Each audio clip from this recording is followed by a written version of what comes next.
Hello दोस्तों, university of Delhi के post graduation का जो एडमिशन है उसका प्रोसेस स्टार्ट हो चुका है। रजिस्ट्रेशन पोर्टल ओपन कर दिया गया है। इससे पहले रजिस्टर करने से पहले आपको देख लेनी चाहिए कब से कब तक ये फॉर्म अप्लाई होगा, इसमें कितनी फ़ी लगने वाली है और क्या क्या डॉक्यूमेंट्स वगैरह और किस तरह से आप इसे रजिस्टर कर सकते हैं। तो यहाँ पे आप जैसे देख रहे होंगे, welcome to the university of Delhi post graduate admission 2020।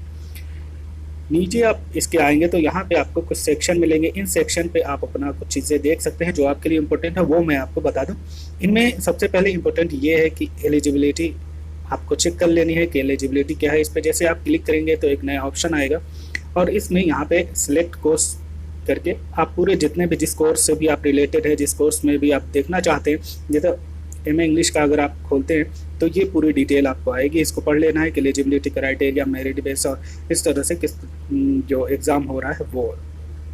दूसरी जो चीज़ आपको जाननी चाहिए वो है इम्पोर्टेंट डेट्स कि कब से कब तक ये चलेगा। तो यहाँ पे देखिए स्टार्टिंग फॉर ऑनलाइन रजिस्ट्रेशन ये 20 June 2020, closing date for online registration ये 20 July 2020 and closing date for payment for already registered candidate. जिन लोगों ने ऑलरेडी पे कर दिया है तो उनके लिए डेट कब तक लास्ट है, ये भी 20 है, यानी 20 तक आपको किसी भी तरह से अपनी फ़ी पेमेंट कर देनी है। Tentative date of conduct examination वो बाद में आएगा। Tentative date result of entrance examination, ये सारी जो डेट है वो बाद में आपको दे दी जाएगी। अभी सिर्फ आपको यही देखना है।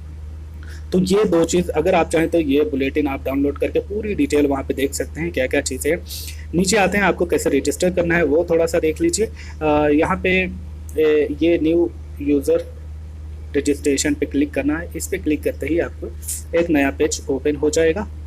ये इन्फॉर्मेशन बुलेटिन जो है आपकी पूरी, उसमें यहाँ पे आपको एक सेक्शन मिलेगा जिसमें there will be a common entrance test for regular courses in north campus and south campus, courses in non collegiate women education board and school of open learning. ये सारे जो कोर्सेज हैं इनके जो एंट्रेंस होंगे वो रेगुलर कोर्सेज के common entrance होंगे। तो ये एक बात आप ध्यान रखिए, जो आप इन्फॉर्मेशन बुलेटिन जब डाउनलोड करेंगे तो वहाँ पे आपको ये मिल जाएगा। सेंटर्स कौन कौन से आपके पास होंगे वो देख लीजिए। तो यहाँ पे सेंटर इस तरह से 20 सेंटर हैं। ये अहमदाबाद, बेंगलोर, भोपाल, भुवनेश्वर, चंडीगढ़, चेन्नई, दिल्ली, गुवाहाटी, हैदराबाद, जयपुर, जम्मू, कोलकाता, मुंबई, नागपुर, पटना, रांची, त्रिवेंद्रम, वाराणसी, श्रीनगर एंड इम्फाल। तो ये सारे आपके सेंटर होंगे जहां आप अपना सेंटर सेलेक्ट कर सकते हैं। दिल्ली एनसीआर की जो में कौन कौन से आते हैं उसमें आएंगे दिल्ली, गुड़गांव, फरीदाबाद, नोएडा, ग्रेटर नोएडा, साहिबाबाद और उसके बाद गाजियाबाद। तो आप अगर दिल्ली के लिए, दिल्ली एनसीआर के लिए सेलेक्ट कर रहे हैं तो इन सारे का आप ध्यान दे दीजिएगा कि ये क्या। एक बार आप अगर ये देखिए, the examination city and centre once opted shall not be change. एक बार अगर आप ऑप्ट कर लेते हैं तो वो चेंज नहीं होगा, इस बात का ध्यान रखिए। और NTA can change shift the examination city and centre opted by the candidate to other centre nearby if number of candidates are more और less at any examination city. तो एनटीए अगर चाहे तो वो अपनी अवेलेबिलिटी के हिसाब से, या फिर स्टूडेंट अगर कम है किसी सेंटर पे तो आपको दूसरे सेंटर पे कर सकता है। तो ये सेंटर के बारे में आप इन सारी चीज़ों को देख सकते हैं। ऑनलाइन एप्लीकेशन फ़ी के बारे में अगर बात करें तो यहाँ पे SC, ST, PWBD और इकोनॉमिकली वीकर सेक्शन के जो स्टूडेंट हैं वो अगर नॉर्मल कोर्सेज के लिए अप्लाई कर रहे हैं तो उन्हें 300 रुपये पे करना होगा, और अगर PGD CSL के लिए अप्लाई कर रहे हैं तो उन्हें 1500 रुपये पे करने होंगे। इसी तरह से अगर यू आर जनरल, OBC और अदर कैंडिडेट किसी नॉर्मल कोर्स के लिए अप्लाई कर रहे हैं तो उन्हें 750 रुपये पे करने होंगे। जबकि अगर इसी कैटेगरी के कैंडिडेट PGD CSL के लिए अप्लाई कर रहे हैं तो इन्हें 2000 रुपये पे करने होंगे। तो ये फ़ी पेमेंट है, इसे याद रखिएगा कि कितनी फ़ी आपको पे करनी है। और एक बात यह है, एक बार अगर आप फ़ी पे कर देंगे तो वो फ़ी फिर वापस आपको नहीं की जाएगी। यहाँ पे क्लियरली लिखा हुआ है नॉन रिफंडेबल, तो उस बात का आप ध्यान रखें। कोशिश कीजिएगा कि जो दिल्ली यूनिवर्सिटी का जो ऑथेंटिक वेबसाइट है उसी पर जाके आप अपना फॉर्म वगैरह अप्लाई करेंगे तो बेहतर होगा।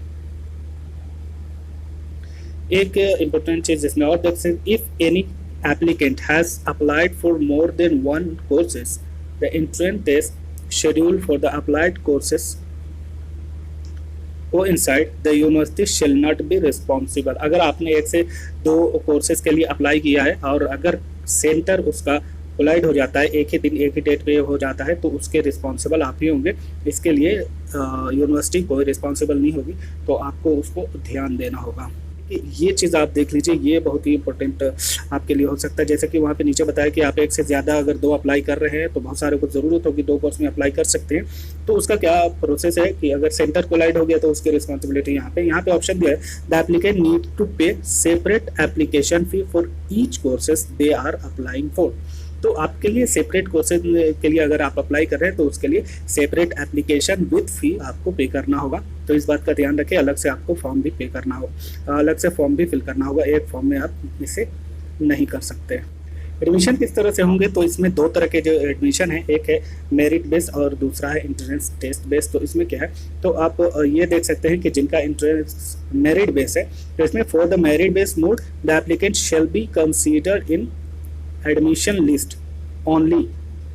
उन्हें उसी वक्त एडमिशन लिस्ट में कंसीडर किया जाएगा only if their qualifying examination result are updated on PG admission portal following portal reopening.